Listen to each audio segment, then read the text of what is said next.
Hola, soy Irina, una de los guías turísticos de la Argos. Un gran saludo de Ljubljana, la capital de Eslovenia, una de las capitales verdes europeas.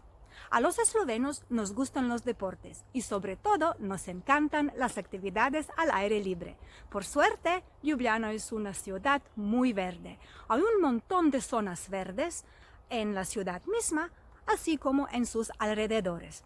Y a los amantes de la naturaleza podemos disfrutar de numerosos caminos para practicar senderismo, ciclismo, para correr, para pasear al perro.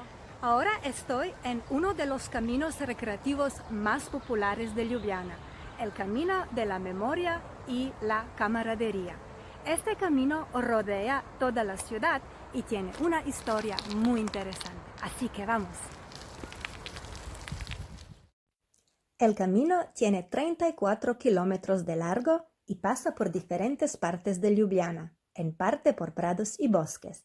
Y como Ljubljana creció en tamaño, hoy en día pasa también por barrios de estilo socialista, donde vive la mayoría de los ciudadanos. Hay más de 7.000 árboles a lo largo del camino y por eso lo llamamos el anillo verde de la ciudad.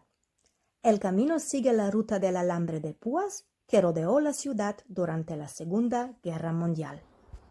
Poco después de la ocupación italiana de Ljubljana, se fundó el Frente de Liberación y la ciudad se convirtió en un centro del movimiento de resistencia. Las fuerzas de ocupación levantaron una cerca de alambre para aislar la ciudad de sus alrededores. La fortificaron con atalayas y búnkers y toda la ciudad fue convertida en un campo de concentración urbano. La cerca de alambre de púas rodeó Ljubljana durante más de 3 años.